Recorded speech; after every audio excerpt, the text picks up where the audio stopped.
put them into this and getting the kickback. The guards, now we have an article here. I want to say, when we talk about coddling prisoners, okay, it really is really disturbing to me, given that we just had suicide in Massachusetts state prisons are occurring at a rate more than 4 times the national average.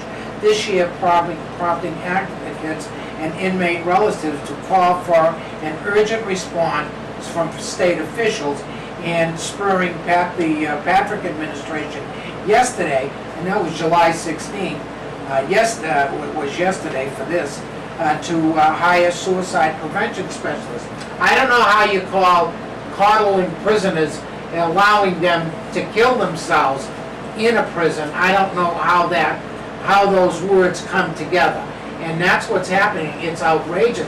Massachusetts, it's around the country, what we showed on our other tape of torture, but this just happened here. Well, the shame here is the individual that killed himself was serving a 3 to 4 year sentence. His 3 to 4 year sentence turned into a death sentence.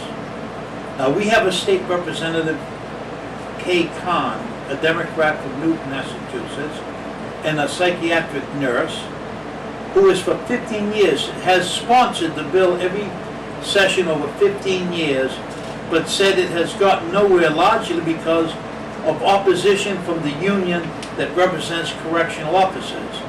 She was proposing legislation, right, that would prohibit putting mentally ill people in prisons.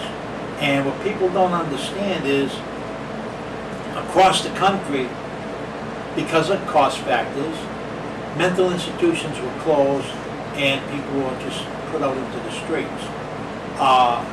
Initially it sounded like a great idea, and in some instances it worked miracles for some individuals. But unfortunately, a large number of individuals got no support. There was no clinics for them to go to, and No outside infrastructure to take care of it. was built up. They didn't spend the money, okay, like they should have, and like they were going to, for community care, and they didn't do it. And what was the backlash? The backlash is these individuals These poor individuals. can't survive in the street. Right, They end up violating laws right. and get thrown into prisons. Mentally ill people, Mentally ill. yeah, that should be cared for, that need help. Exactly. But what happens is when these individuals are put into the prison system, they're not capable of living in that kind of rigid kind of an environment. They are going to violate the rules. They're going to act crazy, Yeah. and they're going to do stuff that's going to draw all kinds of Because they need attention. care, they Right. need special care. And what do with them? They put them in segregation units. You go into any state segregation unit or supermax unit, guess what?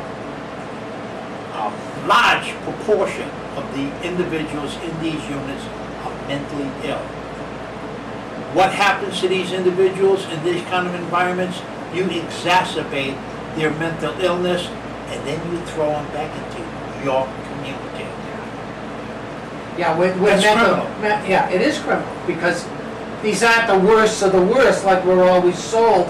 We're always sold that what's going into Maxi Max and lockups, as you yourself have spent time, okay, is people who are mentally ill, not the worst of the worst, people who need care. Listen, there are dangerous, violent people in prisons. Yeah, we All right. We agree with But- that. They are not the majority. They are the minority. The vast majority of people that are in prison are not violent, dangerous people. 85% of the people in prisons have some form of substance abuse issues involved around their criminal behavior. What does this mean? It means if we treat people, remember, 97% of the people that are in prison are coming to your community. If we treat these people, drug addiction is an illness, and it should be treated as an illness. Even the banks have complained that a lot of the bank robberies aren't professional criminals going in there. They're drug addicts, passing the note, trying to get enough money to go out and buy their drugs. If these individuals were treated for their drug addiction, they wouldn't be robbing banks. That's right. And you could get them off the drugs, hopefully, or get them into a methadone treatment program. Exactly. But the system itself is so corrupt. The court system is so corrupt. In Massachusetts, and this is true across the country, a lot of innocent people go to jail.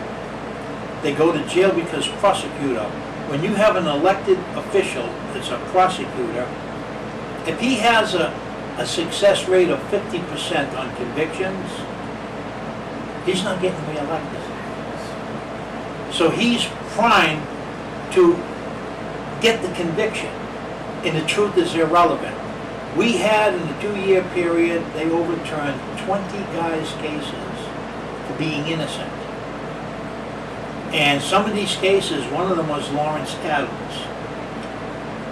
A man came in and testified that when he was in the county jail with Adams, Adams confessed to killing this guy. And Adams always protested, listen, I don't know this guy. I never met him in my entire life. After he got 24 years in on that sentence, they finally got exculpatory evidence, and guess what? The guy was never, ever in the same institution as Adams. Yeah. He was willing to testify that Adams told him this, that, the other thing, and that's all the prosecutor wanted to know. He didn't even bother to find out if they were in the same jail. And there's lots and lots of incidents that go this way. And just recently now in Chicago, the police chief, Bergs, Yeah. they couldn't get him for torture in prisons because the statute of limitations ran out, but they got him for lying to the FBI when he was questioned about these tortures and stuff. He was found guilty. There is, right now as we speak, over 20 people that are in prison in Illinois that are innocent. They were tortured into pleading guilty to stuff that they didn't do. And I don't want to diss and say that all law enforcement is this way, because they're not. All right? But Chicago is not alone. This is happening across the country. Innocent people are going to jail because being forced into confessions. Police tactics where a witness will say, oh, we got that guy that robbed you. He's in the room, we want you to identify him. And people come in and say, there it is. One of the things that's very interesting that has now been discovered, there is no such thing as reliable witness. Witnesses are not reliable in what they see. The study. For years, Yeah, they thought. law schools, a professor would have an auditorium full of students, Yeah. and somebody would run in and shoot somebody and run out. Right. And the professor would separate everybody and say, okay, write what you saw. And it was mind-boggling.